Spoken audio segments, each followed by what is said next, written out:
Texas has added a couple of pretty solid playmakers in the transfer portal over the last couple of days, plus the latest coaching news surrounding Alabama and Arizona. All that and more on today's episode of 4th and 10. 4 college football stories in just around 10 minutes. Now, let's go for it.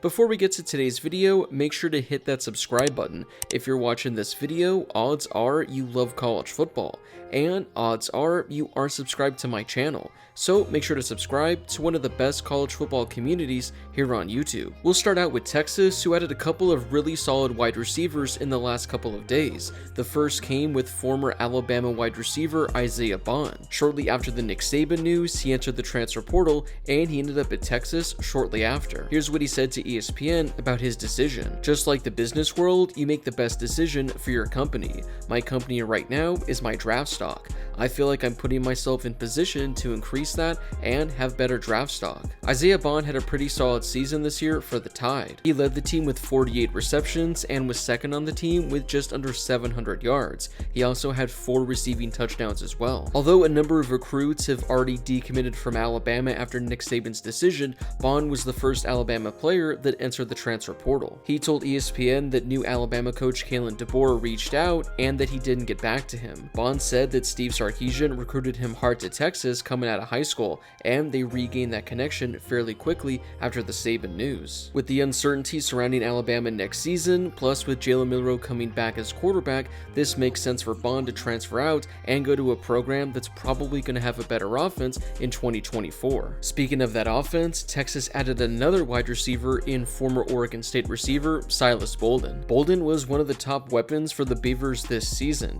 In 13 games, he caught 54 passes for 750 yards with 5 receiving touchdowns. He was considered to be one of the better wide receivers that was still available in the transfer portal. Texas is losing a lot of production with their wide receiver room this year, so adding 2 veterans is quite the get for Steve Sarkisian this week. A couple days ago after the Nick Saban news, I talked about the coaching carousel probably going absolutely insane as a result of him retiring. Well, the Washington spot opened up after Kalen DeBoer went to Alabama. Arizona's head coach Jedd Fisch was the new hire for the Huskies, leaving Arizona's head coaching spot open. And it looks like they moved pretty quickly to get their next guy. The Wildcats announced on Tuesday they'd be hiring San Jose State coach Brent Brennan as their next head coach. He's a former Arizona graduate assistant that has been San Jose State's coach for the past 7 seasons. After starting the season 1-5, San Jose State won their final 6 games of the regular season. They were in a 3-way tie for the Mountain West title, but they lost out on the tiebreaker and couldn't play in the game. It was the 3rd winning season in 4 years for Brennan at San Jose State. The 3 bowl appearances San Jose State made from 2020 through 2023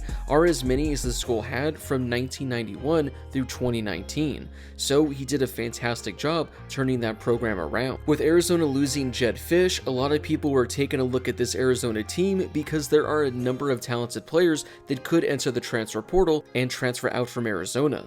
This is massive because as Arizona heads to the Big 12 next season, many people consider this team to be the favorite to come out of that conference. And according to a couple of things I've seen on Twitter, it looks like there's a strong chance they're going to be able to hold on to some of their top options. From everything I've heard from sources in the building, if Brennan is able to bring back one of Nansen/Cummings, the majority of the roster, including Fafita, T-Mac, and Manu, have committed privately to stay at Arizona. If Arizona is able to hang on to these players, they're going to enter the Big 12 having probably the best quarterback and wide receiver in the entire conference. So we'll see in the coming days and weeks how this coaching staff comes together and whether or not Arizona is able to hold on to these top guys. Kalen DeBoer is putting his Alabama staff together as he's reportedly made a pretty big addition. It looks like Alabama is set to hire South Alabama head coach Kane Womack as the Crimson Tide's new defensive coordinator. DeBoer and Womack worked together on Indiana staff back in 2019 when DeBoer was the offensive coordinator and Womack was the defensive coordinator. Now, can we just take a second and think about this really quick? Imagine if we would go back in a time machine all the way back to 2019 and you were to tell any college football fan that Indiana's offensive coordinator and their defensive coordinator would both be leading Alabama in 5 years.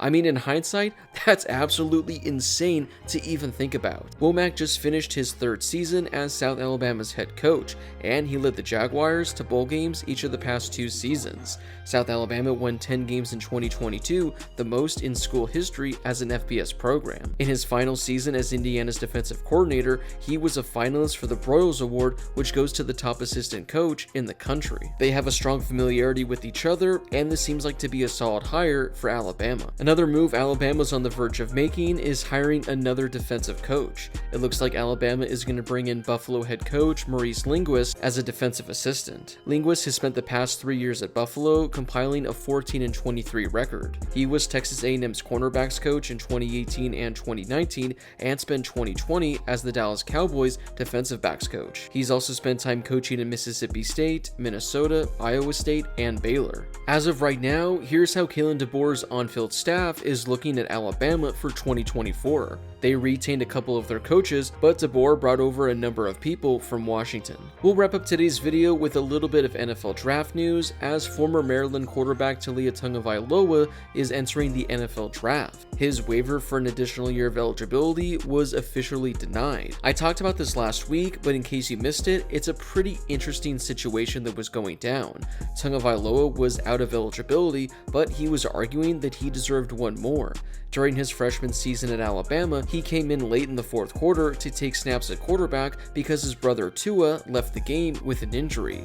He ended up playing in 5 games that year, and because of playing in that 5th game, that ultimately cost him a season of eligibility. But the thing is, when Tua got hurt, that was actually Taulia's 4th game of the year, so had he not played the rest of the way, he would have been okay. Instead, the coaching staff put him out there for a 5th game the next week, and that's what ended up screwing him. Sure, Taulia could have been granted that extra year of eligibility, but the rules are the rules, and if you make an exception for him, well, the floodgates would likely open up. He went on to have a pretty successful career as he became the Big Ten's all-time passing leader. He threw for over 11,000 yards during his time at Maryland. Although he had quite the career, I'm not certain how high he's going to be drafted, if he'll be drafted at all. So you can't blame him for wanting to get one extra year of college eligibility. Well, that wraps it up for today's episode of 4th and 10. What are your thoughts on the move that Texas made, adding to their wide receiver room? Also, what are your thoughts on the coaching moves surrounding Arizona and Alabama? Whatever your thoughts are, let me know in the comment section down below. Before you leave, don't forget to hit that subscribe button and turn on those notifications if you're new to my channel. I'm posting college football videos all off season, so make sure to subscribe so you never miss a video. Also, don't forget to drop a like on this video as well. It helps out with that YouTube algorithm and helps share the video with more college football fans. Plus, it only takes a second to do. As always, thank you guys so much for watching, and I'll see you all in my next video.